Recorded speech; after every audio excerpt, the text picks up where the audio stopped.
Woohoo. Hello, everybody. Thank you for coming on live. Hello. So let's just introduce ourselves. Should we start the recording first? Yeah, do that. Let's see. Just a sec. We are also live on my YouTube channel, Life of Elvis Podcast.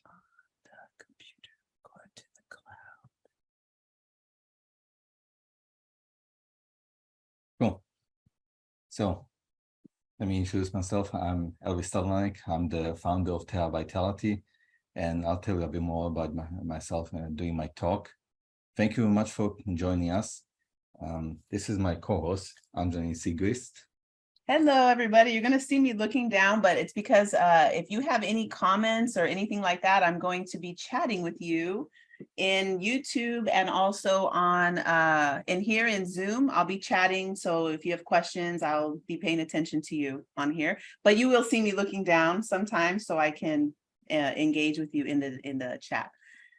So anyway, hello, I'm so happy we're here, and we have the schedule online. Everything you want to know is online, and we'll just be with you and we'll be together. Except there's a small change to the schedule because one of our speakers, Becca Froh, she wasn't able to make it. So it's going to be a little bit shifted, or some of the talks are going to be a bit longer. So yeah, that's the only change. But once we have finished, this entire summit is going to be on Teachable, so you can access it later on. And it seems like so far that Becca's talk is going to be there as a bonus. So are you going first? Yeah, Okay. can go. Right, so I started Vitality because I wanted to help as many people as possible. And I wanted to make use of everything that I've learned, at least in the last 8 years, but really it's the last 20 years or so, and to put all that into work and bring people together and to bring love, truth, and beauty into people's lives. That's the main goal of everything that I do, really. I do quite a lot of things. For those who don't know me, apart from running Vitality now, I've got my podcast, The Life of Elvis podcast, which, by the way, everyone except for Anjani has been a guest on my podcast, but that's going to change at some point. I mean, all the guest speakers today have been on my podcast before. So feel free to check out those episodes. They're really great. I'm also a musician. You can find some of my music on Spotify and on all platforms, really, including my second channel, Elvis Art and Music. I published a science fiction novel called Ascension, a psychedelic sci-fi novel. It's on Amazon and some other stores as well. I always feel like I'm forgetting something.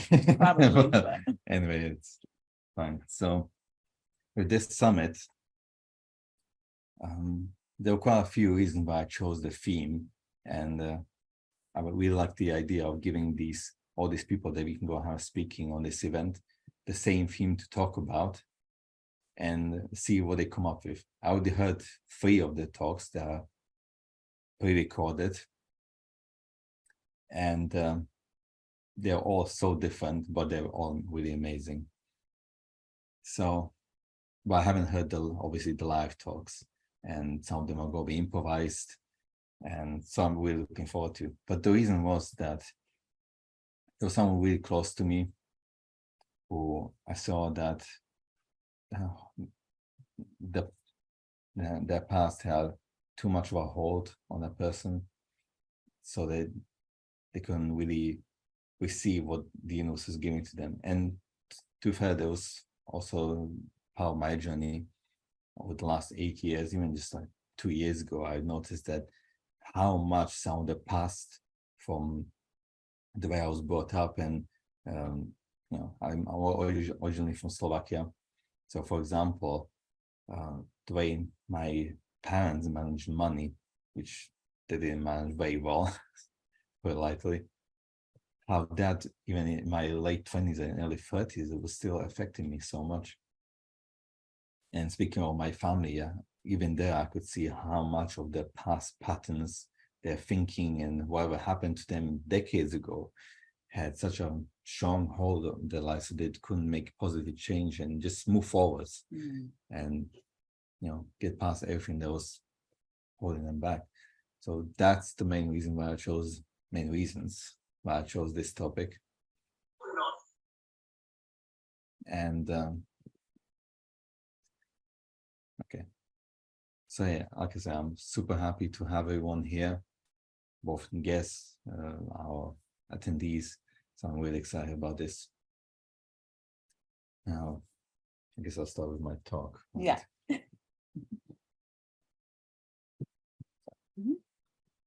Now,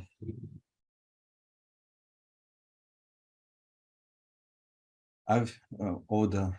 Like I said, I'm going to introduce myself a little bit more, see that, say you guys know where I'm coming from. I was born and raised in Slovakia. In 2015, I moved to the UK. Which at that point, I was, you know, doing my martial arts. I read lots of books about philosophy, and that I was Zen, Buddhism, Taoism, all that kind of stuff. Doing some Qigong and all the rest of it. I thought I was in a good place, but when I got there, man, I just went pretty much everything down the drain. I gained a lot of weight over half a year. It was like 20 kilos. I was on the verge of eating disorder, and quite depressed, I would say. Now, this was all due to some of the past conditioning. Some of it I noticed later there was because of my dad, how some of his way of thinking, like, you know, nothing's ever working out for me, and that kind of thinking affected me so much. Now, safe to say that I managed to overcome all of it, and, you know, even though I just said that I gained 20 kilos a few years later, in 2019, I actually did a charity event where I did 2,000 pull-ups in 6.5 hours. Then 2 years later, I did 3,000 push-ups, also for charity event. I was living in Sweden. Now, when I moved there, that was interesting because it's also interesting that what I went through it 2 years ago is very similar to what I'm going through now, except now I'm definitely in a way better position than I was back then. So I was in Sweden, and I was there already for a few months, and things just weren't working out for me, you know, in terms of like trying to get a job or something like that.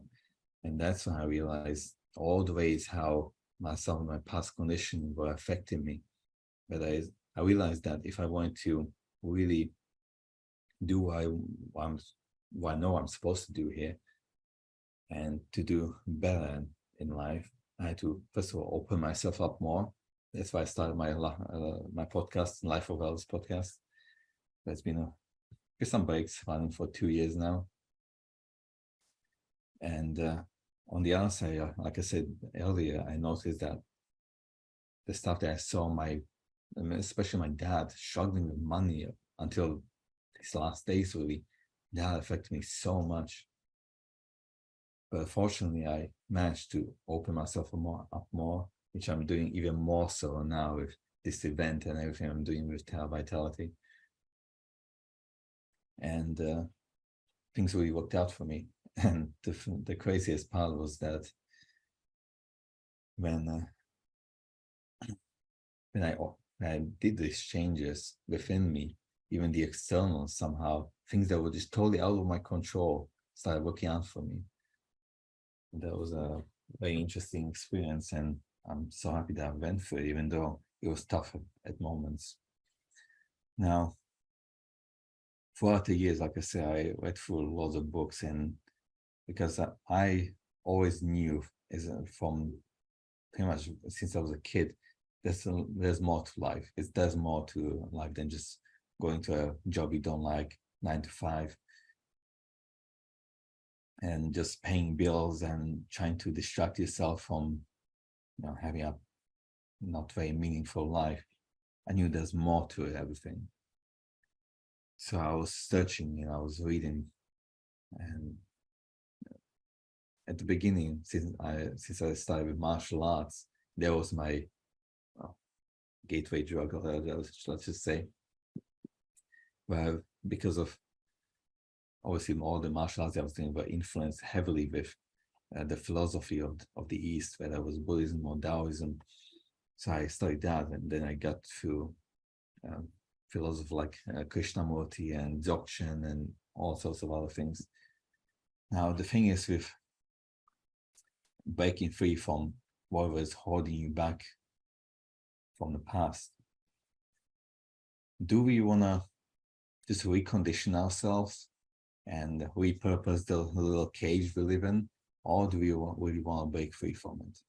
And that's really a big question, because that was one of my big problems that I had with religions and certain philosophies as well. It's that they tell you, when this happens, you do this. And same goes for all the other self-improvement methods, which there's a time and place for them. Okay, for some people, it's very helpful, but if you zoom out and see the bigger picture,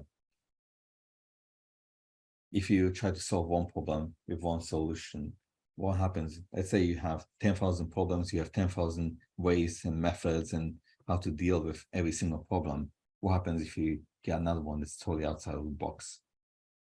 You don't know. So when whatever I do, I try to simplify things.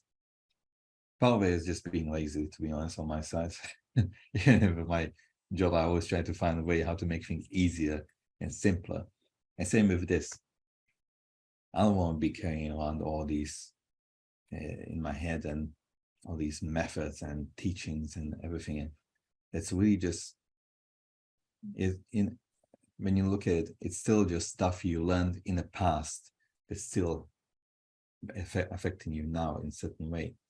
So how can you break free, and can you actually break from it entirely?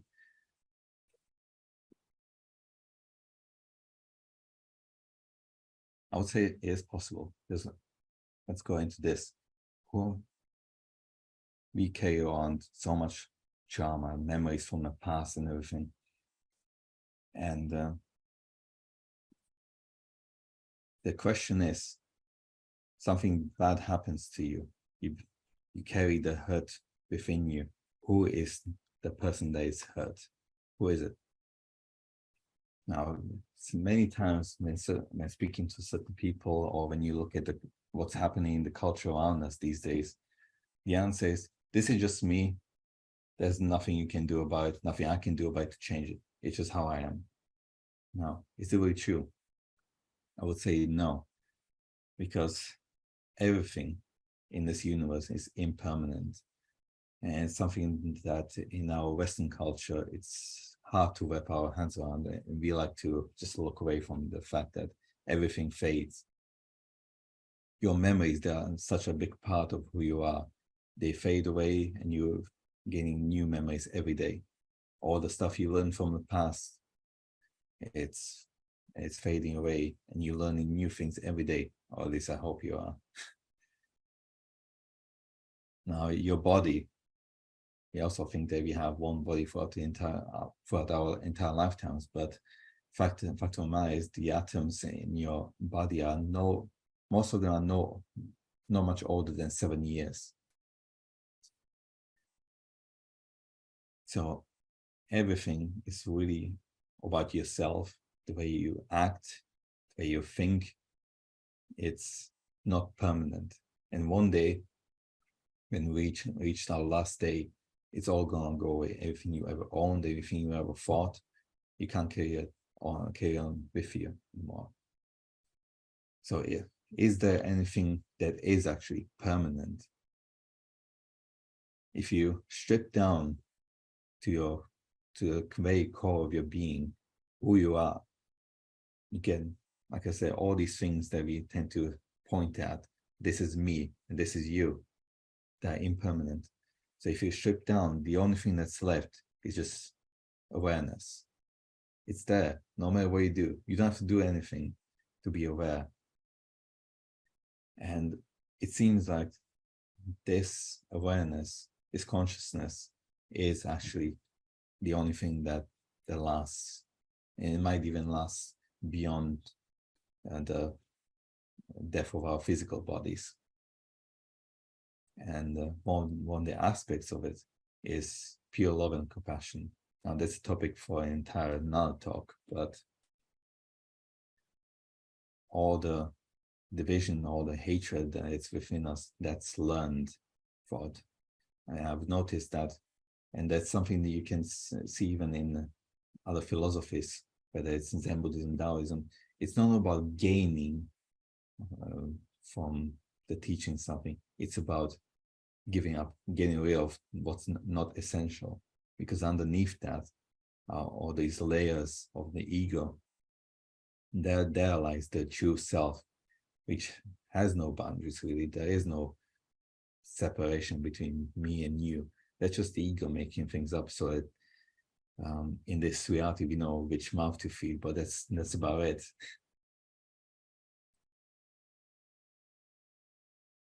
So I would say that is our true essence, just a pure loving awareness. And I already mentioned that it's essential to get rid of what's eclipsing this true nature of ourselves. Now, can you do it with a method? Because a method is something, information you learn in the past that you're trying to apply now to change things. And there's also this conflict between what you're supposed to be in your mind, what you want to be, and what you actually are right now. And this conflict can cause a lot of negative feelings. This conflict that I'm not who I want to be. I would say these many methods, they also kind of enslave us in a certain way. And we also need to realize that thinking is not the best way to get around things. Because here in the West, when it comes to thinking, that's the main thing really. It's all about the rational, even though a lot of our society is totally irrational, which is a crazy paradox. Thinking is also always based on the past. It's always based on things we already know, that we learned before, even in terms of like knowing yourself. We tend to think that it's something that you gather information about how you behave, how you act, how you think, but that's all in the past. Now, if you think about it, some of the most beautiful moments of our lives are when you are truly present, when you are totally focused on what's going on right now, here and now. There is no past, it's just you being here. And even stuff from the past, it's things you experience right now that are just artifacts of the past. So the way I would say the best way to become free of it all is to simply be aware, not to try to do anything. Because over here, especially in the West, we have this mindset that we have to always struggle, do things and fight things, which creates lots of conflict and lots of negative emotions and feelings that come with it. When we really what we truly want to experience is to be just happy and to be in love, really, in the broad sense of the word. Becoming aware of what's going on is the first and last step that you need to do, I would say. Because this way, if you have a problem, let's say you're bad with money,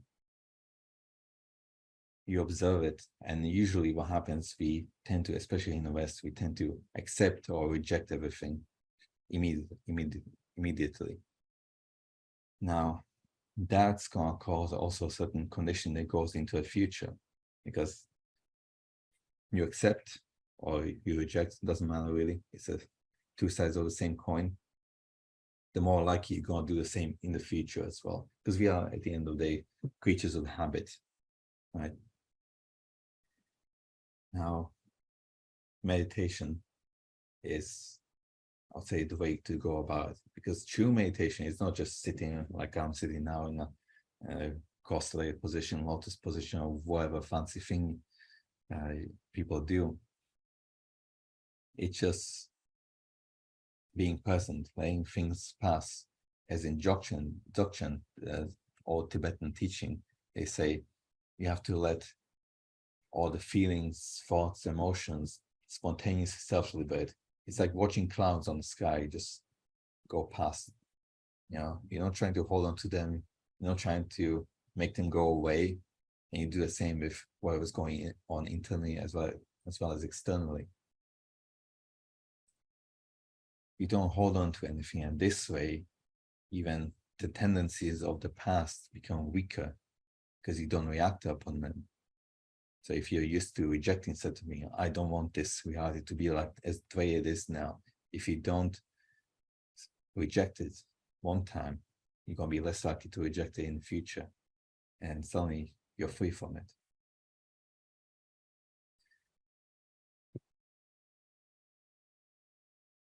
And yeah, I think I covered quite a bit. How people liked my talk. And we'll have some breaks in between where you can chat a bit more. If you have any questions, feel free to ask in the chat. And now it's your turn. Well, thank you. I was trying to think if I had any questions for you before we make it be my turn. Yeah.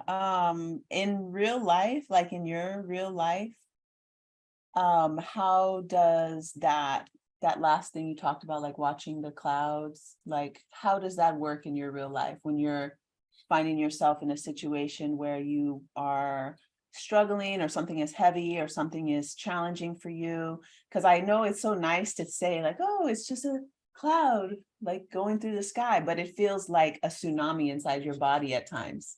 So when you're in that time, when the real life and you're like having a tsunami inside yourself and you're like, oh, it's just passing through, like how do you do it? Or what is some ways or possible ways that people that are watching could make that concept? Because I love so many of these teachings from the East so much. And then for me, what really makes them useful and practical is when we can like bring it into a real life scenario and like, how do we do that? Or how do you do it? Or like, what are some ideas? Are you doing something to be aware right now? Excuse me? Are you doing something to be aware right now? That's the thing. What I was talking about, it's not something you have to do on top of everything else that's going on. But in real life, when you're having an internal thunderstorm and the clouds are going, and then so how do you be with that? How do you be with it? And like, how do you in real life when you're in your worst, hardest thing? Let's say it's just the actual observation. I know it's hard, or it can be, obviously, like even when you look at addictions, it's all about escaping whatever reality you're facing and trying to not face it, right?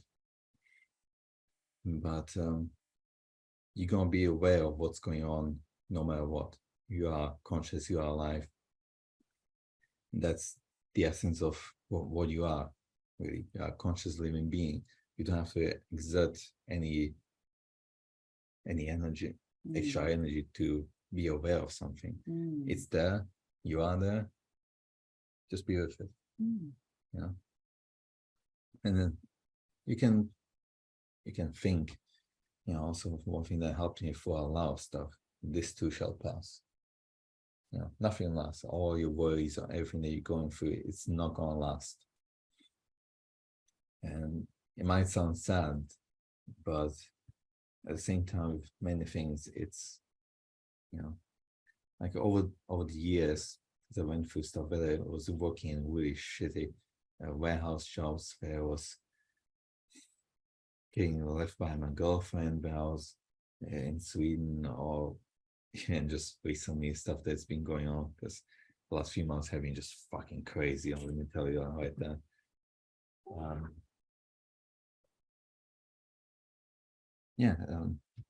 It'll pass. There's nothing. Because if you have an idea of what things should be, and then you have this conflict of how it should be, and but it's not like that. You're just going to end up worse than you are, you know. So the only thing is just observe. You know, don't say it's this. Don't even put words on it or anything.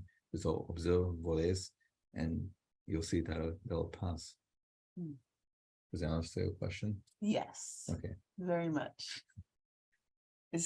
It sounds so simple, but I think it takes time to develop that ability to not grab the cloud that's passing. Because I think for myself, I know that the most profound thing for me has been that when I'm in the emotional, I call it an emotional tsunami, that all the things are coming, and the most challenging thing has been what I normally would do, I guess the conditioning I had was to grab the cloud and be like, I need to do something with this. And then I would hold it, and then that's what I would keep coming back to, like the way of like grabbing the emotion and then looking outside for like, where did this come from? And looking around for like, okay, it was this person that made this, so I have to get them out of my life, instead of just letting the cloud float by and not needing to grab it and do something. But it take a lot of time to like get used to just watching it and feeling my body and feeling what's happening in my body and watching the clouds and letting the tsunami, like actually what happens for me is that it'll leave something behind more beautiful after I was able to like, and I cry and act crazy and like go running and I do move with the emotion. I cannot just sit here and let the tsunami just like, you don't have to sit. Yeah. I move can, with it. yeah. I move with it, and then I cry a lot, like real big, dirty, boogery cry. Sometimes while I'm running. That's really good. That's an interesting combination. I've never done that. You should try it. Okay, hi, Adina. Oh my God, I love you. I'm so happy that somebody's laughing with me. Besides you, you matter. But that's the thing. It's not just what you were saying. It's also a way of conditioning yourself. You know, like you said, it takes time to do something like that. But what you're saying, it takes time to condition yourself to do something like that. And that's not really what I was talking about. It's about what I was saying. It's being, you can do this at any point, even right now. Just be with it. You know, observe it. That's it. The only thing you need to do. It doesn't take time. You can, it's kind of like an instant revolution. You can do it immediately. It's not about conditioning yourself to be able to do it again in the future. And because that's what you're trying to get away from. You can't get away from it by doing the same thing over again. You know what I mean? So like you were saying, you know, holding on to things and because you did so in the past and then you're going to do it in the future. That's basically karma. You know, karma is not just like, you know, I'll smack you on the head and then something, I don't know, a lightning strike hits me or something like that. It's not like that. It's just cause and effect, right? So you've done something in the past and now it has ripples and it still affects you. It affects now and in the future. And you want to get out of it. So I don't agree, but I will. I don't agree just because the principle of karma is more like when you want to get out of a pattern, that you stop being that person who created the pattern. And it's not just like, oh, I wanted to because I heard it from this beautiful man that I'm going to just in the moment, now I can do it. That karma actually is actions. So you do need to do an action, whether that's that in the moment you look at your hand and be like, I'm here. So there is something to do, because you can't just hear it and then go, oh, all of a sudden my emotional tsunami, you know, there has to be an action. That's what karma has. This is just playing with words, really, what you're just saying now. You know, it's is observing something something and being conscious like we are right now, is that doing something or not? It is, Well, in absolutely. that case, you are doing something Yeah. with what I was saying. To take an observation. That's the act of, Yeah. in your way of thinking of doing something. Right? Taking an observation. And in terms of karma, there was a book I read from a Zen Buddhist Roshi, and she was saying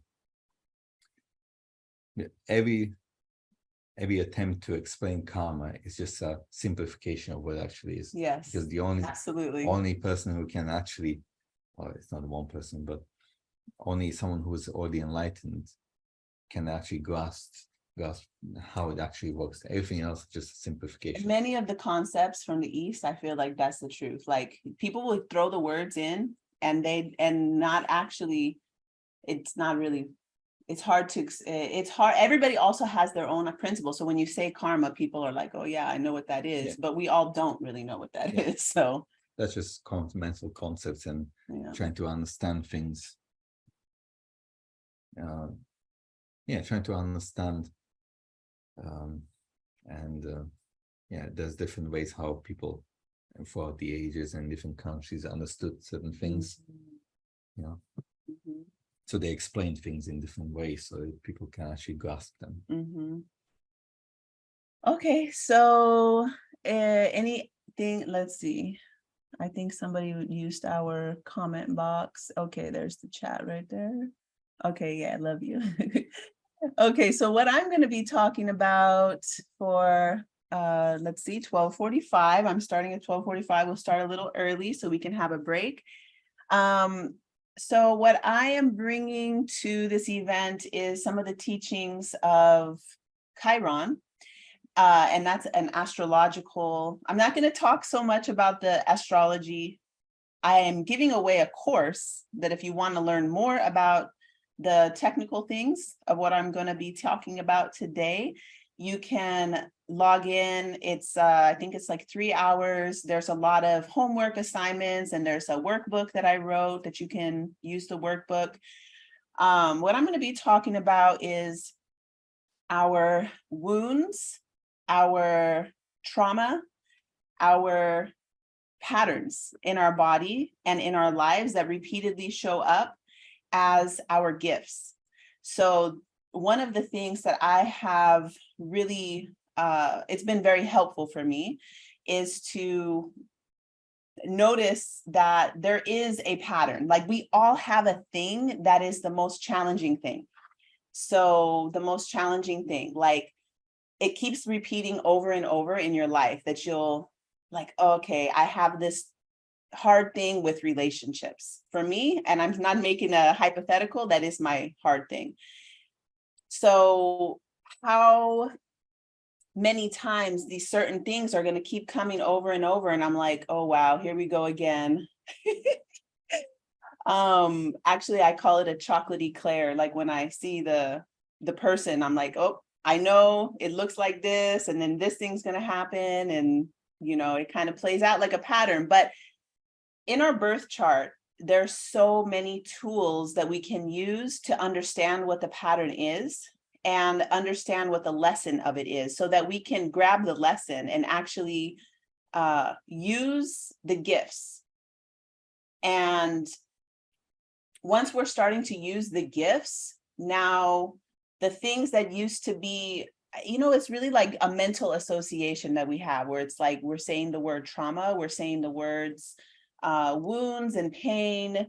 We're saying those words, and then our body will like contract and shut down. We start breathing. I even noticed it when I was like, oh, I'm telling them my thing. I'm telling everybody on this recording on, I don't know, his YouTube channel people who are going to be on there thinking like this crazy lady. But I said it, and as soon as I said it, I can feel a squeezing in my breathing. I can feel a contraction in my ribs. So whatever your thing is that makes you, it's like the moment that we're born, the whole sky is in a relationship. The planets are all in a certain relationship. Whether you have studied into astrology or you have think it's total crap, or a little bit, it is a something that has been used throughout all of the cultures. Like there's everybody in the ancient times, all indigenous people looked at the sky, watched the patterns. We all know that the eclipse season that we're in, people are constantly getting my text message, my family and friends. They don't know that we're in eclipse season, but they know something is really going on. They're like, hey, what's going on? Tell me, what's going on in the stars? So we can all feel that there's a lot of intensity happening. And of course, on the world stage of what's happening, that is not necessarily going to impact you the same way that it's going to impact somebody else. If somebody else we all have our own patterns. And so the ways that things that are coming up, but I do promise you that the things that we see on the world stage touch our own wounds. So I'm going to use an old thing because I don't want to talk anything about current events, but I'm going to use an old thing. When actually, I don't even want to talk about, I'll just say an event. Pick your event. That it'll touch your own, I will call it a pain body or your trauma body, something that is challenging for you to work with. It's so easy for people to say, oh, just this, and using the mind to get out of the sensations of what's real in your body. What's real in your body will be real in all times and spaces because this is the weather. The body, in my understanding, I didn't introduce myself. I don't tell you some things about what I've been doing for my whole life. And maybe I will on a break. But this is my area of expertise, the body. Working with the body, I've been practicing the healing arts my entire life, but professionally since 1999. Before that, I was a step aerobics instructor. I was training to be a fitness personal trainer. So yeah, I've always been into what is this body? How can we work with it? These strong emotions. I feel emotions very big in my body, and my feet hurt. I'm like, oh, what's going on with my, I notice everything in my body. I'm very connected with it. So when stuff is happening, it's easy to, I also went into all the, and I love them all. I went into all the teachings. I moved to India for 2 years actually to learn yoga, Ayurveda, energy healing, and I love all of those modalities. Can I say a bad word in your channel? When shit hits the fan, when actually shit hits the fan and you have to actually, if I don't know if you've ever been in a scenario where there's like a tsunami actually, or like if you've been in a situation where there's an earthquake or there's a flood, or when you're actually, your shit is hitting the fan, you're getting a divorce, or your parent who has dementia comes to live with you, actual real life stuff. The techniques, like he said, they don't necessarily work. Sometimes they do, and my tantra yoga teacher says that if you have a tool or a technique, we all need our tools. We all do need them.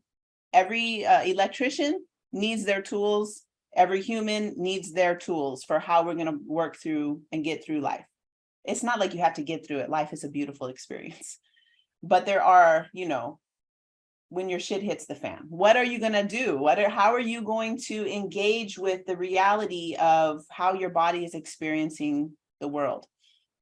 So in our birth chart, there is a dwarf planet called Chiron. In your chart, you see, and I guide you through in the course that you're getting for free for joining this summit. There's a lot of instructional videos of how to do it. What I'm going to tell you right now is that you see where Chiron is on your chart. Chiron moves very slowly. And where Chiron is on your chart in the sign is showing you the way in which you are challenged. What is your wound? What is your wound? What is the thing that you came into life having an insecurity about? What is it that you feel pain around this particular topic? And the house position shows you where in your life this wound plays out the biggest. So I'm going to go out on a little bit of a limb here and be, it is so, when I get on a live talk with my astrology friends and I'm like, hey, whatever you do, you can ask me anything. Don't ask me about my Chiron material. I don't like talking about it. It's hard. It's challenging for me, but I'm going to go ahead and go a little bit out on my boundary, like a little bit of a ledge for myself and tell you. So in astrology, the first house is your rising sign. I think everybody who knows a little bit about astrology knows about their rising sign. And this is the area of life that is the most challenging thing that we continually come up over and over to perfect, to become a master, to be rising into this particular life material. So that's the rising sign. I have Chiron there in my rising sign. The Chiron placement for me is there in the first house. So it's a continual like, oh my God, I get into my best friend. She knows me, she knows my chart. She's like, don't go into the wound. She'll keep telling me, don't go into the wound. But the wound is where the medicine is. So I do go into my wound because I know, like in nature, when you go out into nature and there's poison oak, always the remedy is going to be next to the poison oak. Wherever there's poison, the medicine is always with it. So when we get into our wound, and the chart helps us to see, and it's not like you, oh my God, this is the thing about Chiron too, and the chart is like, it unfolds over the course of your entire life. Like I said, it moves very slowly. The first Chiron return happens when you're between the ages of 48 and 52 years old. The sun, on the other hand, you get a return every year. The solar return happens every year. We're constantly renewing ourselves. Like Elvis said, every 7 years, we have a new body, and that's because our cells are doing cell apoptosis, death and rebirth all the time. And 7 years happens to be part of the Saturn cycle. So Saturn works in 7-year phases where we get a Saturn return. The full square, opposition square, whatever happens at the age 28. That's when we're really being rebuilt into an adult. So with our Chiron material, by the time we get to about age 50, for women, we are likely starting to have the change of menopause. We're having heat, we're having all these emotional changes. And a lot of times in my bodywork practice, I receive a new client is on my table and they're telling me all these strange things that are happening, that the I can remember how they say in the medical world, basically they don't know why you're having these pains and you're having these things happening. And then I'm like, are you 50? Like almost all the time. Yes. Or I'm 49 or I'm 51 or something like that.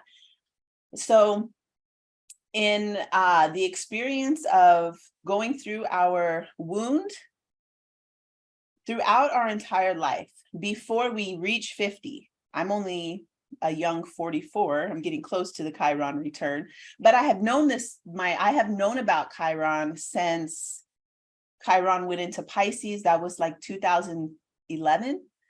And that's when my shit started hitting the fan, because I have 5 planets in Pisces. And so there's a lot for me in the Pisces chunk of my chart.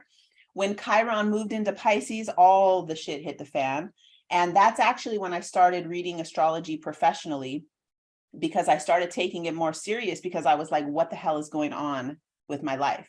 I was having like, what do you call these things when like poltergeist activity happening, like things falling out of, like nothing happened and it would fall. Like something once flew out of a cabinet from above my refrigerator, and the item that fell out was the message for me. And somebody else also saw that happen, so they were like, okay, I know I'm not crazy. But that, it was so strong. awakening that part of me, that like Chiron, when we have a transit from Chiron, it awakens your gifts in that particular area of your life. So right now, Chiron is in Aries. So whatever planets that you have, I know people who are like, I'm in Aries. So that means your sun is in Aries. Chiron will be activating that part of you, which is huge, very huge for your, first, the wound. We don't get the gift when I'm talking about Chiron. We don't get the gift without first going through the wound. There's other parts in our chart that we can get the gift. Like we don't have to go through a wound. That would be the moon. And that moon actually has to do with our past. The moon has to do with our past, and the south node has to do with our past. And guess what? They are good. They are powerful things. That's where our gifts are. Our original talents, our original gifts lie in the patterns that we have already created, that were created before we even entered the earth, where we were in the womb. There's things happening that we're receiving information from our mother. We're receiving information from ancestors. When we're talking about the past, also the ancestors are a huge part of our past. That's why I have these cheekbones. That's why I have this curly hair. And it's something that through time is the same as my grandma, who had the same as her grandma. This ancestral information is living in our bones and our body. And that is a capsule of time that is locked into the bones. So yes, it is a part of the pattern that becomes solidified, but we still can work with it. Like we don't have to be stuck in our bones. We don't have to be, I'm stuck with this. We're stuck with the body in a certain degree. But if you follow any of the work from Bruce Lipton is a genius, and you can Google him, look at any video of his on YouTube. You will be totally inspired to break free from the pattern of your own genetics, because while there is a pattern, we still are able to work with that pattern. And you can change some things you can't change. My ex-husband will always, I love him, by the way. My ex-husband is my friend and we work together, co-parent beautifully. He's always like texting me like, hey, make sure you tell Dominic this thing runs in our family. He better be careful. And I'm like, yeah, I won't tell him that. But what I will tell him is like, hey, honey, let's not do the family recipe that includes lard. Let's not do the family recipe that includes, like, the collard greens I love collard greens. There's no need to put bacon and lard in the collard greens. So there I'm changing the pattern so that it doesn't have to play out in my genetics. There's some things I can change, C-A-N. There are some things that I cannot. And I don't want to, because I love it, actually. I love that I look like my grandma. It's wonderful. So when you get into your wound, you also can start getting into your superpower. And I know I took a little side break to talk about the past, as the South Node, the moon, Saturn. There's some of those things that are going to be past. They are encapsulated in time, but they're all also, you're already really good at it. Actually, your moon and your South Node is the gift that you came into the life with. It's like you come bearing a gift. In the indigenous teachings from Mexico, one of the most beautiful things that I ever received from those teachings was that children, gives me chills. It actually says babies come with their own corn. What does that mean? That you already, just because you're here, you will be fed. You come with a gift already, and you will be taken care of. That's the moon and the South Node. So when we're looking at our gifts and our superpowers, we have to go into this territory that is more challenging. It can be scary. Not for everybody. I mentioned a little while ago, I have it in the first house. The first house is the rising sign. It's the thing that The rising sign is basically the horizon in the sky. So when you go out in the morning and you see the sun coming up, that is the horizon line.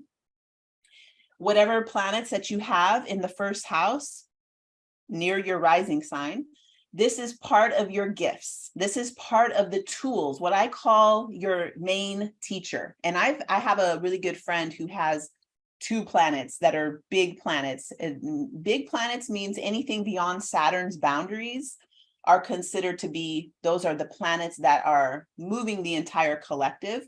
The planets that are within Saturn's boundary, that's the planets we can see with our eyes. Those are what shape our personality. And they're still big. They're big. We see them. We watch them. Our ancestors watched them, knew the patterns and the cycles that those planets had, and they could actually predict things that were going to be happening due to the movement of those very reliable patterns in the sky of the planets. But as I was saying, the wound that you have for some people is not going to be so in your face. It's not going to be something that maybe it's unaspected. Maybe you have Chiron in some part in your chart that's, maybe it's in your 7th house and it's going to be more associated with your relationship partners. I think you had Chiron in the 7th house, matter of fact. You did. Absolutely, you did. I remember because we were reading your chart. Is it okay if I talk about that? Yeah, go for it. Okay. Because like I said, I don't like people talking about my Chiron things. It's Okay. Yeah. So if you have Chiron in the 7th house, it will play out more in your relationship. So it's easier to say this person. And it's because in the 7th house, the wound shows up in the relationship as the other person. So it's like you're working with the other person's wounds. But in a way, that is your wound if it's in the 7th house. It shows up in relationships. So it can be a little bit less of what it seems like my problem or my thing that I need to work with. Whereas if it's in the 1st house, it is right in your, it is your thing. Like you have to work on it. And it is also your greatest gift. And what am I saying? Chiron is my greatest gift. Well, what I have learned is that, first of all, my entire life has been dedicated to healing. Chiron is known as the wounded healer. What I have reframed into the shamanic healer, the alchemical healer, because Chiron in our chart, while it shows us our wounds, it also shows us our greatest gifts. And if it's where it's at in your, what I was saying is that maybe it's not going to be so hard for you. Like I'm talking about it from my experience of it being a predominant figure in my chart. It's aspected by 3 other planets. Aspects mean the connection, the relationship to the planets. That's called aspects. Maybe for you, I heard this teaching once that some people's wounds are that they got lost in the grocery store when they were 3, and so they have an abandonment wound. And that is still trauma. That is still something that the person is going to be working with. And what I will not be doing is sharing my experiences, because Chiron in the 1st house, that also shows that there has been significant opportunities to have a core wound on the self, what do we say for the 1st house? Sense of self, your identity. So there's the experience of getting lost in the store when you were little. 100% I validate that.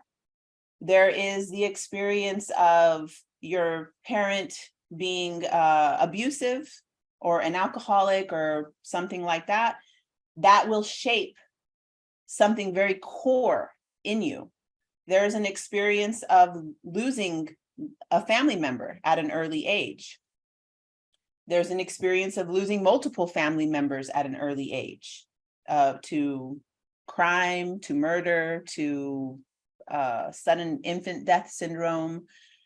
You know, we have these wounds that imprint, they imprint something on us that give us a feeling of, maybe it's insecurity, maybe it's the world isn't safe, maybe it's I am not safe. There's so many things. Okay, we need to, in this work, more look at what is the gift of that. And it can be really hard to think, well, how can there possibly be a gift of somebody being murdered? How can that be a gift? And that's what I love to do, is to look at the chart and see. And I don't think I know. One of the best, in my experience, there's 4 people that you can find on the internet who have wrote books about Chiron. One of them is Barbara Hand Clow. That was the first book that came out in 1981, something like that. Chiron was only discovered in 1977, right around the time homeopathics, the Bach remedies came out, right when we started to be more curious about alternative, which, let me tell you, alternative therapies are the indigenous therapies. Alternative therapies are the original therapies. So right around the time Chiron came into existence, that's when those original therapies started to come back into our reality. And Barbara Hand Clow wrote the first book very shortly after Chiron was, and it's great. I actually, that was my Chiron Bible for years. Melanie Reinhardt, who I discovered in 2015, 2016, released a book on Chiron, I think in the 90s. And her book is my favorite. Everything that comes out of her mouth, she embodies the teachings of Chiron so much. And I was going to quote her before I started telling about there's very little work on Chiron. And so there's 2 other people that I didn't mention. And that's because I wasn't so moved by their work. Barbara Hand Clow, Melanie Reinhardt, I totally love their work. But something Melanie said is that just because we think, oh, I've been studying this Chiron and I've worked through my wounds, don't get ahead of yourself there, because this is something that continually blossoms and unfolds. We don't know. And we can study as much as we want. We don't know what the fullness of your wound, and we don't know the fullness of your gift. That is something that will continue to blossom throughout your life. And it's like, oh, yay, I get some more wounding, some more blossoming of my wound. But through the blossoming of the wound, you also experience more blossoming of the gift.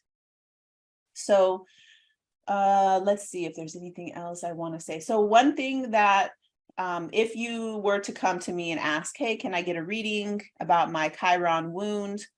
I go over this in the course, so you don't need the reading. I love to do that reading, of course. I would love to work with you with that. You don't need it though, because in the course, I go over everything I'm going to do in your reading so you can do it yourself. It's always better, in my experience. I actually looked on Melanie Reinhardt's website to see if I could book a reading with her, but unfortunately, or fortunately for her, because she is so brilliant and wonderful, she is completely booked out for the rest of her life and is not taking new clients. But the reason that reflection is so good is because there's somebody who is passionate about a particular thing, and they're going to see things that you won't see. And with that being said, you can go into the class that's going to be free for you. And the most deep, profound healing that I have experienced people have through all the different types of readings that I've been doing since 2014 is this one process that I walk you through in the course, which is looking at the time of your life, going through, and this is an exercise that my first mentor and teacher, Daniel Jamario, had us do, was to walk through and write out the major life events, write through everything that you were told, because you won't really remember 0 to 3, For me, it's 0 to 3. I don't really remember. But you write out the major events in your life, whether that was you moved to a new town, you lost a family member, you had that traumatic experience that you had, whether that was being left in the grocery store, being lost, can't find your mom at Disneyland or something like that, or you were being shot at. Whatever the experience was, you write those all out, and then you go through and look what's called an ephemeris in the course. You get the ephemeris for Chiron, it comes with it, and you look through the dates and you find where Chiron on your chart, let's say, I'm going to use mine, first house in the sign of Taurus, the first time that was activated by a 90-degree angle. Okay, that was in this certain time. I was 6 years old. Oh, wow, that's the exact same time of my first huge, big violation that happened to my little precious body. Wow, that's amazing. Okay, then I'm going to go through when was the next major Chiron event that's going to be in opposition. The next time that major event happens, I'm going to look at the time, and it's usually about an 18-month period because Chiron moves slowly. Oh, wow, what do you know? I was going through this other experience. Now you look again, when was the next major event? That's another 90-degree square. That's the closing square. Wow, same time I was going through a divorce. So I can see that there's a pattern here that involves my physical body, my relationships with men, and something traumatic happening. So now I'm like, okay, now this is becoming clear to me what my wound is and what also is my greatest gift. They are together. They are together. I can't really fully embody the medicine of my gift without fully embodying the wounds and the experiences that happened. So then now I can see that, and now there's some other games I can play where I look at where Chiron is, and oh wow, Chiron is in a 90-degree angle to my Venus. Wow, so that means that there's a challenge imprinted on the birth chart. Means in the sky, the moment I took my first breath, Venus and Chiron were in a challenging 90-degree angle. So that shows me further that there's some issue between my security and my femininity and how I value myself and my self-worth, and that's going to be showing up in my Venus topics. Oh wow, Venus is on the midheaven. Midheaven has to do with my career, my contribution to the world. So now I see that this Chiron wound has something to do with how I am sharing on the big stage of life, how I am contributing to the world, also what the 10th house or that midheaven has to do with your public persona, how you're known. Fun fact, my Instagram handle is Venus Gemstone. I did not know anything about that Chiron material because I didn't mention this, but I've been studying astrology since I learned how to read. Since I was a little kid, I've been reading about astrology. I never knew about Chiron, and I didn't know that I had this aspect. The name Venus Gemstone came from a children's game. My kids had this little game they would play. They'd go in their room and play for hours. They'd set up all their stuffed animals, and all the stuffed animals had an archetype, a name. They had a character. And there was one, the girl, though she was pretty. And she was named Venus Gemstone. And I heard them calling the name, and I was like, oh my God, I love that name. That was like 2009. And then whenever Instagram came on and I started my Instagram channel or page, it was named Venus Gemstone. So it's interesting how this is such a major part of my life, the Chiron wound and Venus on the midheaven being the contribution to the world, the public persona. And the first book that I wrote is called The Alchemy of Intimacy. Has to do with, well, there is a big section about Chiron, but it has to do with my wound.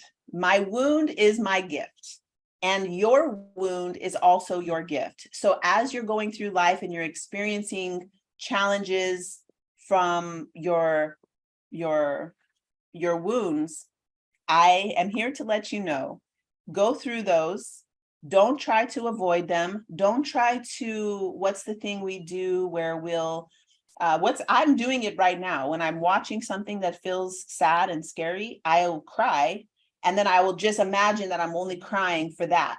But know that when you see something that's hurting, that's bringing you to the movement of your body is shaking and you're like crying. And I hope you do that, because it is actually very good for our bodies to have that experience. It's very purifying. And in the indigenous teachings that I received, our tears are offerings to the earth. And it's very important that you do it, that you do cry.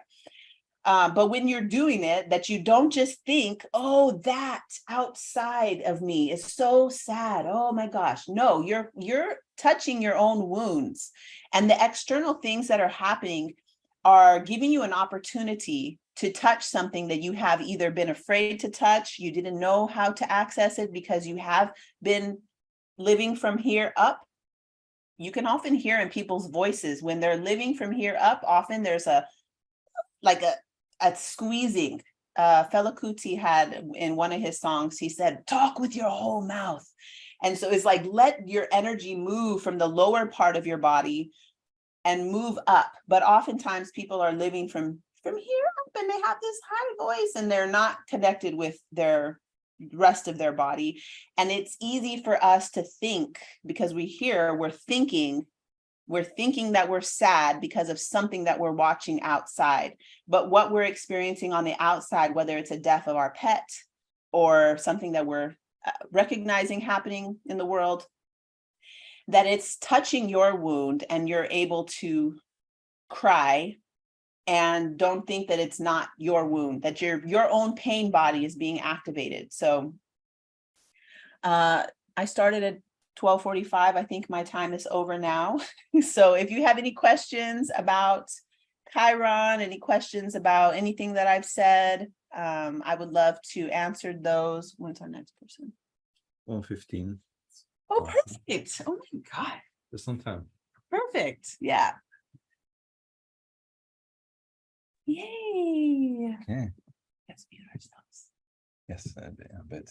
You want to introduce? Yeah. Can you hear us, Marcia?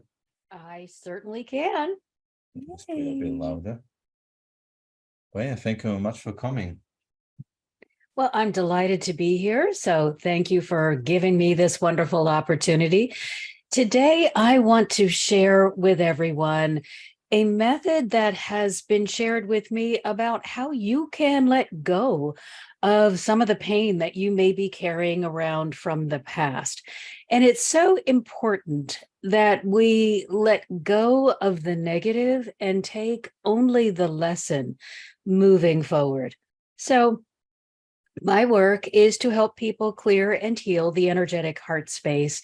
I help those who have suffered from abuse and trauma recover with the help of the angelic realm, which means I spend an enormous amount of time living in that energetic heart space with the help of all of the beings. And in one of those conversations, I was talking with what I consider to be the female aspect of God, Mother God. And she said to me, there are only two reasons to remember the past or to try to hold on to it. The first is once you have left that place of darkness and despair, and you're a little bit further on your journey, you can look back and say, oh, wow, look how far I've come. Or if you've been in a high place and you find yourself down for whatever reason, you can look back and say, if I did it once, I can do it again. Otherwise, she is saying that when you carry around the remnants of the past, when you insist that this pain or this trauma or this abuse that you suffered is how you're going to identify yourself moving forward, It is like putting on clothes that are so many sizes too big, and then asking yourself to do gymnastic maneuvers or something that takes precision. The clothing is just going to get in the way. That's what these memories are doing for you. So in just a minute, I'm going to take you into the heart, and we're going to experience what it is like to be able to be free of the energy that is holding you stuck. Because as we know from these wonderful speakers we've already heard, it is so important that you keep allowing yourself to engage with the energy, but that you don't get stuck in the place where there is negativity, hurt, shame, blame, anything that is holding you down. So the most important thing to remember is that you don't want to live in that false positive space where you say, this is all I'm ever going to be able to do, to experience, or to be because of something that you may have encountered in the past. And it's also important that you don't look outside of yourself and say, well, if it hadn't been for them, I would be okay. Understand that for whatever reason, you have agreed to interact with this person. So take the lesson, leave the abuse, leave the trauma, leave the suffering where it is. Just allow yourself to move forward with the knowledge. Now, there's one other thing that you really need to remember, and that is, as you release whatever pain it is or whatever it is that you may have encountered, be sure that you are also allowing yourself to receive. So give away the pain, let it go, give it to the divine, but also be sure to receive in return the energy of unconditional love and acceptance, which is all that the divine are. That is all they are ever going to be. So it is safe for you to open your heart and receive directly from them unconditional love and acceptance. So let's prepare to go into the heart. Joining us today, we're going to have Archangel Chamuel. He is considered love on wings. He is unconditional love in action. So he is there to wrap you in unconditional love. You also have Archangel Michael. He carries the sword of truth. His job is to help you separate from the toxic products created from negativity. And we have Archangel Uriel, the fire of God. He will help inspire and motivate you to step away from that which is holding you back, that which is negative, and really embrace all that you are and all that you are stepping into. Really get used to and enjoying the journey. So let's go into the heart. Simply close your eyes, and we're going to be focusing on the heart chakra, the energetic heart space. So join me now. Just close your eyes and allow yourself to take deep, full breaths. Breathe in as deeply as you can, and then exhale fully. Let's take 3 deep, full, cleansing breaths.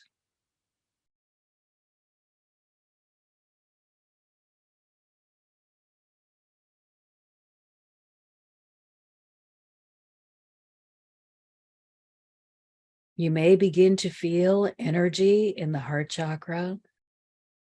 Remember, this area is only filled with all that the divine are. So it is unconditional love and acceptance that is the energy that you're interacting with. So allow yourself to receive. It's the energy of unconditional love and acceptance that will be doing the work. So let's connect ourselves to make sure you get the full benefit of being in alignment. And we'll begin by moving that energy first throughout the chakra system. And now move this energy of unconditional love and acceptance, down through the pranic tube. Just allow that energy to flow down through the pranic tube. We'll bless the earth and everything in it and on it. We'll continue moving that energy down deep into the heart of Mother Earth. And now we give to the Mother unconditional love and acceptance. And because you have given, prepare to receive. Receive from her renewal and restoration. And bring that up, back up through the pranic tube into the energetic heart space. Just allow this energy, this combined stream, to move throughout your being. And when you're ready, let's move the energy up the pranic tube, through the higher self point, and allow it to go deep into the heart of the divine. You are now offering your gratitude and appreciation for everything that they are. They take your gift, they magnify it, they make it even more magnetic. They add their wisdom and all of their knowledge. They bring completion to this energy. And now they send it out to all universes, known and unknown, and down upon the earth and everything in it and on it. But the most sacred portion of this energy comes now down through your higher self point, directly into your heart. Just spend a moment and feel the energy that is there for your use right now in the energetic heart space. And when you're ready, create a circle of white light with that energy. This is a sacred circle. It is filled with unconditional love and acceptance. This is your safe space. This is the space you can come to release and receive. So with the third eye, look into your circle and call yourself as you are now. Come just as you are and acknowledge that you are perfect for this moment. Joining you in the circle, Archangel Chamuel, Archangel Michael, Archangel Uriel. The first thing you're going to do is to create an altar. Whatever shape or form you want it to be, just allow it to be a place that you can put something on. So create either an ornate or simple table or altar or place that can hold something. Let it be what feels right to you. Always, when we are working in the heart, use what feels right to you. And you will notice that a bowl has appeared on your table. And this can be made out of any kind of metal or glass that appeals to you. Again, this can be ornate or simple. It only has meaning to you. You also notice on this table that there is a piece of paper and a writing instrument. So take a moment now to pick up that paper and write the first pain that you would like to release, the first thing that comes to mind, something that is significant to you, that has been bothering you, that has been hurting you, that has been holding you hostage. Place it right now on this piece of paper that has appeared for you in the heart center. Write it down. Put your emotion into it. See it taking shape. If you don't want to write, you can draw.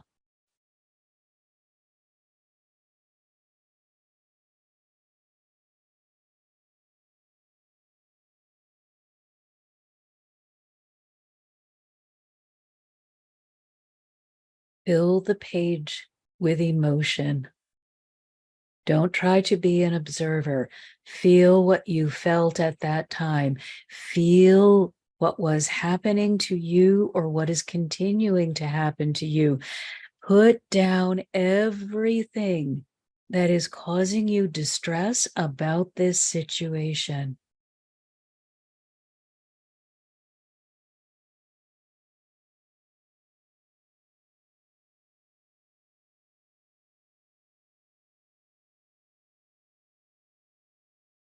When you're ready, take the piece of paper or papers, crumple them up into a ball, and put that ball in the bowl. Now I want to take any residual energy, any energy that's remaining that you still feel about this incident, and gather it up as though the energy is a physical substance. Gather it up in your hands. Just call it forth into your hands, or go to the area in your body where you feel it is stuck. Pick it up and place it in the bowl. Everything that goes into the bowl must remain there. It is under divine protection. It cannot come back out and attach to you. So take everything that is hurting you, interfering with you, bothering you, or making you believe that what you are is not enough. Take all of that related to this one issue and place it in the bowl.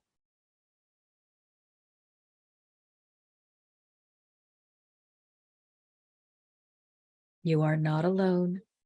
You have your angelic helpers. They are making this easy for you. Now, when you are ready, ask yourself, is it time to let this go? Am I ready to release this? We don't force in the heart. We do it when we're ready, so that you can feel good about your choice and your decision, and you can easily let it go.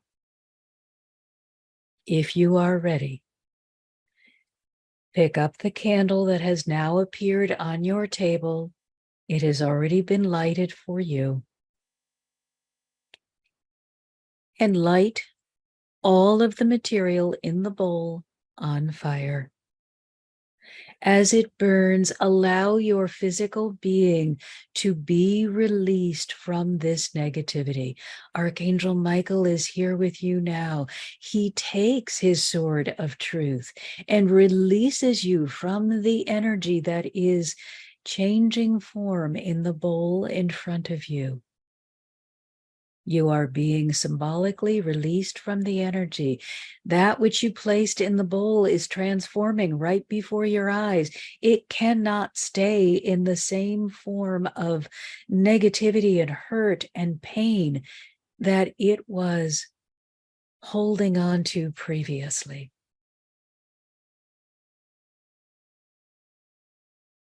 Take a breath. Allow yourself to begin letting go of every aspect of this situation. Just let it flow from you. Let it be released. Allow the angels to support you in the process. And now watch as Archangel Michael takes the bowl that represented negativity and delivers it directly into the heart of the divine, where it immediately is transformed into love and acceptance.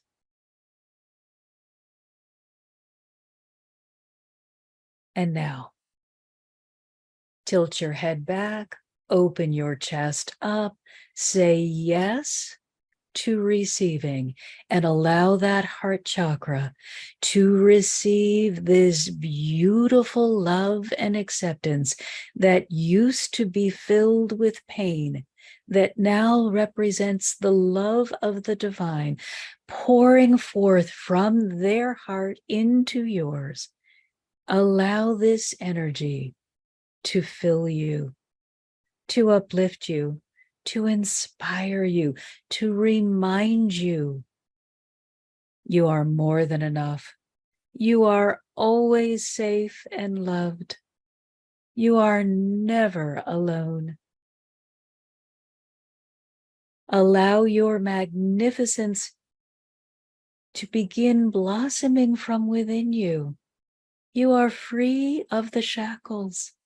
Rise, rise and be seen. Rise and be as you were meant to be.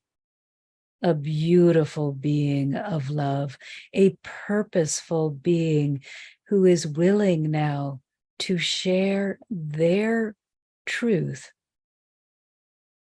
their energy, and their love with the world. You are needed at this time. Step forward, claim your place, and share your love.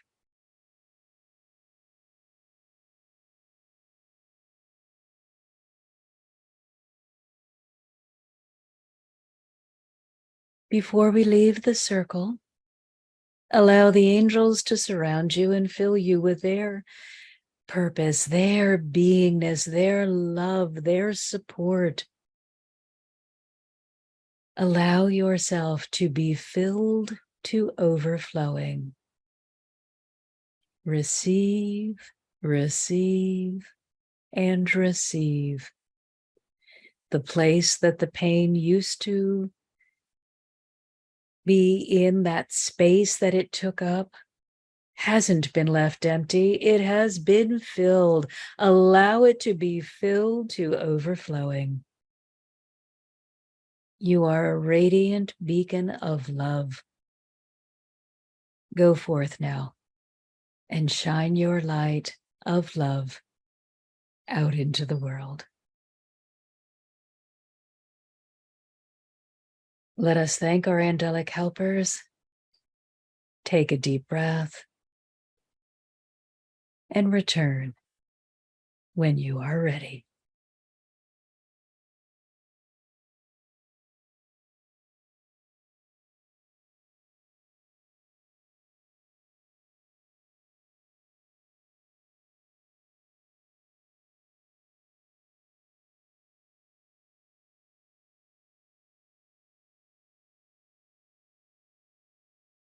And thank you for the opportunity to share the angels with everyone. Well, thank you very much for coming on the podcast. Gosh, I'm so used to saying that on the summit. It was beautiful. And before you go, and before we do a quick break, and can you tell us a bit more about your foundation that you put together? Yes, please. So because I help people recover from abuse and trauma, it has really been made apparent to me that probably the last thing you have is you are either thinking about leaving your abusive relationship or trying to recover from it or the trauma is financial wherewithal. So wanting to support everyone without any limitation or restriction, we have created the Heart Healing Foundation, and we now offer pay what you can counseling, even if it's zero, because we believe you are more valuable than the number in your bank account. So if you are hurting and you are ready to recover and need the help to go on that magnificent journey, please reach out to us at the Heart Healing Foundation.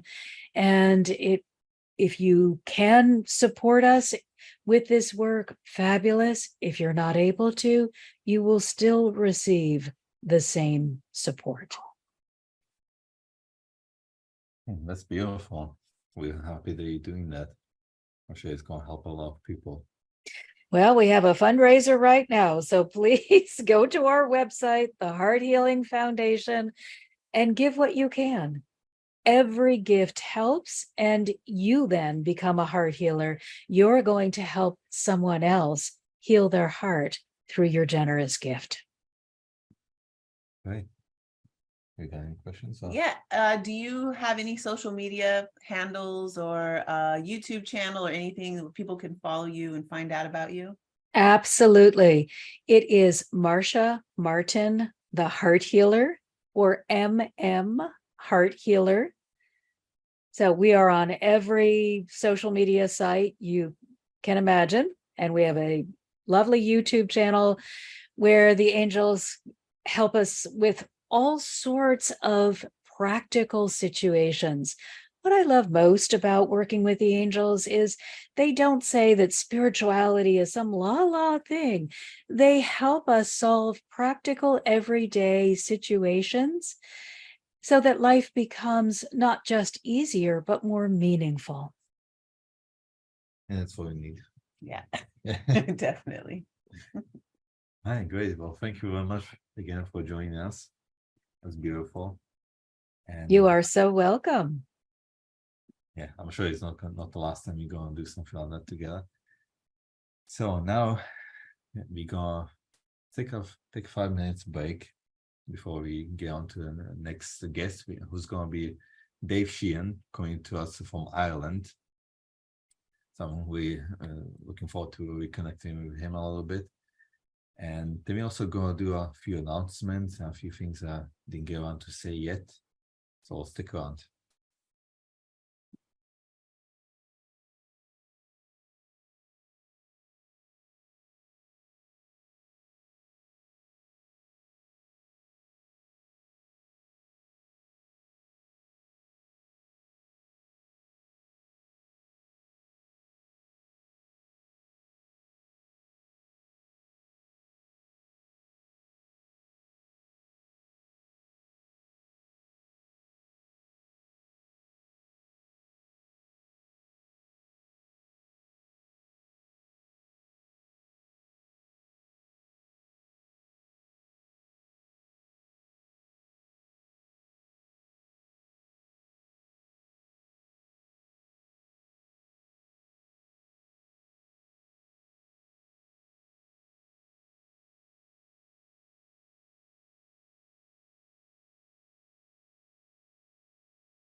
Okay, we are back.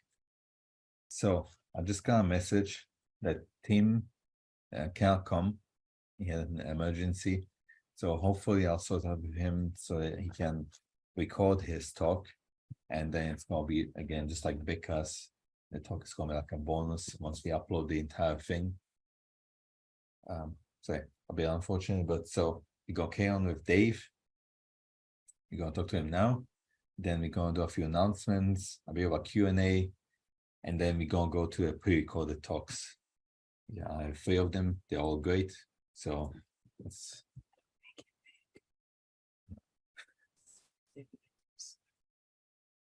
Can you hear me, guys? Yes, we can hear you. How are you doing? I'm good now. How are you doing? Yeah, All good. Right. I was going to say, well done on what you put together so far. You know, it's been amazing content so far, and what you guys shared and what Marcia shared, all very powerful information, and hopefully I'll be able to add to it and help to add some value to the summit, you know. I'm sure you will. It's really great to connect with you again. Yeah, exactly. It's been a while. Apart from connecting online, we haven't seen each other face to face in quite a while now. Yeah, it's since 2019. It was like, would it be? Oh, it would be actually. Yeah, probably then. Yeah. Yeah, and then we did a podcast. I think you were my second guest. That was pretty cool. And I was your guest on your podcast. Yeah. Both great episodes. So yeah. And that's it. It's again, like, that's what I like about you guys. You know, you're looking to make a positive impact on other people. And this is the thing that everyone needs to realize, that it's the power that's in their hands. Every human, every person who's alive has that power. And it's just some people don't feel that they have anything to share when everyone has something to share. And this is why it's important for us getting these kind of messages out there. That's why you deserve such credit creating a summit like this and putting together speakers and putting the promotion out there, and, you know, all with the right intention, which is, you know, which is so important for how we live our lives, to do things with the right intention, to give, to make a positive impact on other people without any actual expectation of something in return. Like, in general, something will come back at some stage in your life, but you don't have to go searching for that or expecting it, which is where a lot of people go wrong, unfortunately. So, you know, I suppose it's like, you know, yourselves and anyone who's on this summit, you know, it's, again, us, I suppose, to be that kind of light and example to other people of what can be done. Because, you know, everyone is doing this for the right reason. They're on this for the right reason. They want to make a difference. I'm on this, hopefully, even if one person gets positively impacted by anything I say, I'll be happy out. Because again, that's again the power that we have. And that's the way, if we can live our lives that way, and if more people live their lives that way, wouldn't it be an amazing world? And is Anjani, is that the right pronunciation there? Anjani. Anjani, you know, it's like you were saying earlier, even with all the craziness that's going on in the world, and, you know, like, there needs to be so much more positivity and love and positive, you know, emotions and all that put into people to, you know, to start disintegrating a lot of the negativity and bad energy and evil that is in the world. And there always will be some, like, that's just natural. It's, at the end of the day, things have to be balanced to a degree, even if it's good and bad energies. But there definitely needs to be a bit of a swing more towards the positive energy and good, with the way the world's kind of going right now. And that's why I nearly did a podcast thing like you did, Elvis. Events, summits like this, as well as things like podcasts or any even social media posts, are so powerful. Like, they have potentially so much power if they're putting across the right message with the right intention. So yeah, no, I just want to say well done to you guys and to everyone who's involved with this. And I'm sure all attendees, whether watching it live or replays, they're going to get something from it, whether it be from everybody, a particular speaker, a particular sentence even that's just mentioned. You know, it's all about just getting that one nugget. And, you know, like, you guys are always into growing more and learning more and, you know, growth mindset. And that's the power of that, you know, I attend a lot of stuff, listen to a lot of podcasts, go on lots of events, attend lots of events. Again, the purpose of it is to get even just one nugget that can help my life to improve. And if my life improves, then I'll feel better in myself. I'll go around with more positive energy, and my positive energy is going to naturally, even with me not even be conscious of it, have a positive impact on other people who I don't even know. I just might pass them in the street. But that positive energy in your body language and, you know, that energy field around you has to have a positive impact on other people. You know, and this is where I always stress to people, and I've stressed to my son since he was about 3 years of age. He's 18 now, that something as simple as just a smile could transform someone's day completely. Like I remember we used to be walking and I'd be holding his hand when he was small like that. He'd give me a slap if I tried to hold his hand now though, at 18. But I used to be holding his hand, and I made a conscious decision, like that's what, 15, 16 years ago, to always acknowledge every single person that I pass. So whether it be saying hello, nod, smile, something. And I can see it so vividly even now. I can see exactly where he first said it. He said to me, "Daddy, why do you bother? Why you say something? It's silly. They're not looking at you. They're not saying hello. They're not, they're not acknowledging you. They're not, they're just ignoring you."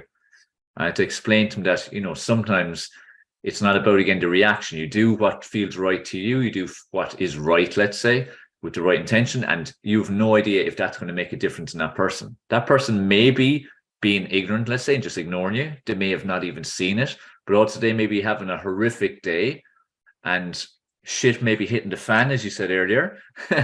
So, I might be having one of those kind of days, and what you just smiling at them and acknowledging their existence could completely transform what they maybe were going to do for the rest of the day into something a lot more positive.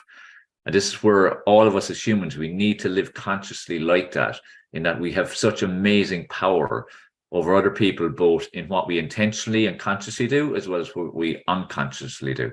That's why it's so important how we carry ourselves and how we live, and the impact we can have on others just by how we're living.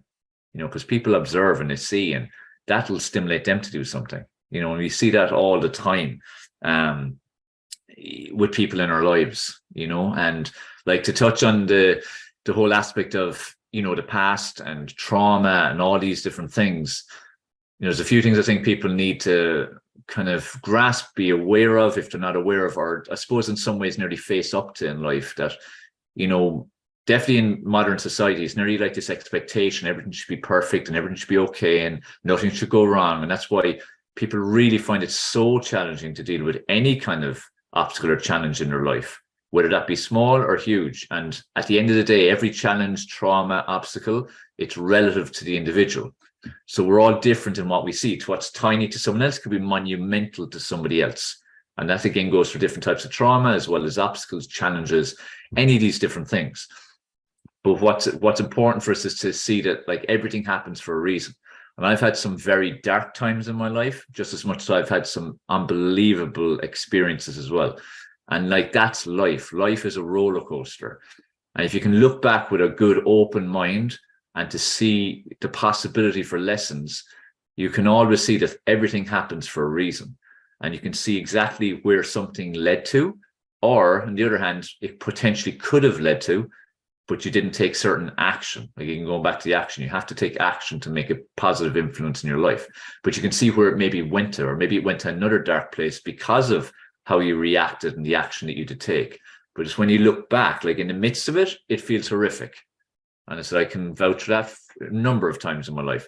But looking back, I can see exactly why things happened, where they led to, where my actions were very important in that moment, in the midst of darkness, to move towards the light. And, it may sound very simplistic. Like people always, want to know, nearly what's the secret? How do you get out of things? How do you get rid of trauma? All that type of thing. But it boils down literally to just, taking one little step towards the light. And doesn't matter how tiny that step is. It's like, even if you compare it to, let's say, the stairs is 30 steps in it, let's say. Maybe your bed's at the top, so your goal is to get to bed. All that matters, if that's so daunting, like trying to get up that stairs, all that matters is you put your left or your right foot on that step. That's the very first step to getting up there. Because you can think about getting up there all you want, but if you don't take any action, you ain't going to get up there. You ain't going to get into that comfy bed. The next step then is to get that other foot onto that same step, and then work on the next step. Then you got a bit of momentum. The light is a bit more possible, because when you're in the darkness, you don't see light. You nearly have to just believe that there's light there. And that can be very difficult, but you have to create even just that tiny bit of positive energy within you. And that's where, again, the people around you are so important too in those situations. But then you get a bit of momentum. Then you maybe can take one step at a time. Then you might be able to jump up 2 steps. So this is where momentum is important, and where, people need to bring things back to something very, very simple, which is just take any positive action to move forward. In the darkest of times, there might be literally to get out of bed. And that might be all you did that day. You get out of bed and you moved to the sofa and you watched TV all day. You didn't even get dressed. You stayed in whatever you wear in bed, and that's it. That's still a positive step versus if you stayed in bed all day. You know, so it can be something tiny. It doesn't have to be anything huge. And it's like for me, like, you know, for 28 years now, my life's been solely dedicated, apart from my son, it's been solely dedicated to helping people in any way I possibly can, because it's come from my own challenges in life and my own. I never had traumas, but I had very dark times growing up from 7 to 17, where I didn't have, it wasn't like I had a terrible life, terrible home life. Like, my parents are great parents. I didn't have any, I said trauma, I said like particular trauma, little bit of bullying, but even looking back, it wouldn't be anything horrific. But again, at the time, to me, relatively, it was big. But from 7 to 17, I would have held everything inside. Outwardly would have seemed happy, jolly, everything's great, always trying to make everyone laugh, all that kind of stuff. People always gravitated towards me to listen, in terms of me to listen to their troubles and all that, even like as a kid, which is where, again, I feel that my purpose here is purely, again, to help people. That's what I'm actually here for.